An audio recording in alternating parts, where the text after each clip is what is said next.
Pemirsa, gerakan 30 September yang terjadi pada tahun 1965 lalu telah menewaskan 6 orang jenderal dan 1 perwira menengah Angkatan Darat.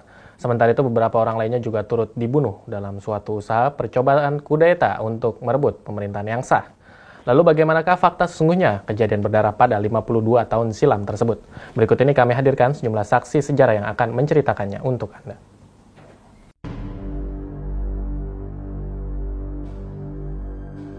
"52 tahun telah berlalu sejak Tentara Nasional Indonesia menangkap ratusan ribu komunis dan simpatisan mereka yang dicurigai sebagai bagian dari gerakan komunisme. Diperkirakan 1,5 juta orang tewas selama histeria anti-komunis dan bahkan lebih banyak dari itu, orang Indonesia yang menderita setelah tahun 1965. Seperti halnya Salim yang berasal dari Solo. Ia mengaku bahwa keluarganya menjadi korban kekejaman PKI yang telah mengambil nyawa kakak dan ibunya. Masih sangat sulit dipercaya untuk Salim bahwa anggota keluarganya sudah tiada. Sebelum peristiwa yang menakutkan ini terjadi, Salim adalah seorang anak dari salah satu keluarga beranggotakan 6 anggota keluarga bersama ibu, ayah, kakak, dan adik-adiknya. Kehidupan keluarga Salim berjalan dengan damai hingga suatu hari perbuatan kejam PKI mengubahnya. Malam hari tiba dan semua anggota keluarga sudah terlelap tidur, termasuk Salim. Akibat pintu rumah tidak terkunci, orang-orang komunis pun memasuki rumahnya dan satu persatu keluarganya dibunuh, mulai dari kakaknya hingga ibunya. Dengan ketakutan, Salim pun lari dari rumahnya dan bersembunyi di hutan.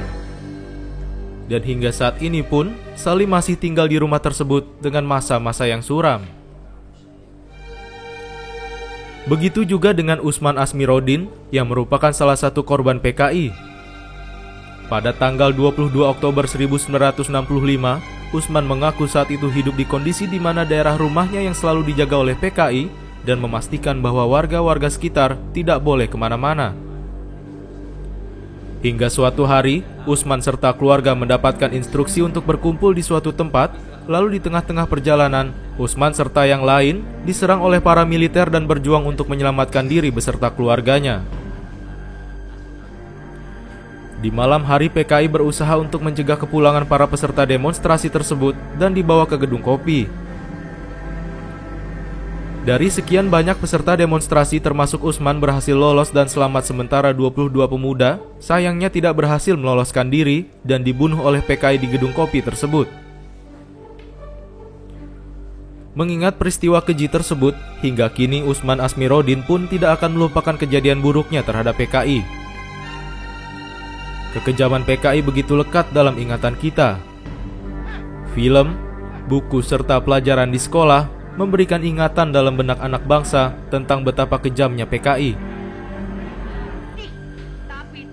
Membunuh, merusak, membakar, serta segudang tindakan anarkis lain yang telah membuat pemerintah mengeluarkan pengumuman partai terlarang, dan bahkan kejadian beberapa waktu yang lalu, pemerintah membakar buku-buku pelajaran sejarah yang hanya karena tidak mencantumkan PKI setelah G30S. Hal ini menjadi catatan penting untuk kita semua. Sebagai putra dan putri penerus perjuangan dan keberlangsungan pembangunan Indonesia yang kita cintai, kita harus menjadikan tragedi G30S PKI sebagai cerminan penting walau pahit, namun dalam kepahitan itu harus kita ambil hikmahnya. Penting untuk kita ketahui bersama bahwa terlalu banyak pihak-pihak yang iri dan ingin membuat Indonesia yang damai dan harmonis ini menjadi negara yang saling konflik antara satu sama lain. Dan yang paling penting adalah upaya untuk mendegradasikan keberadaan dasar negara kita, Pancasila. Tim TVMU memberitakan.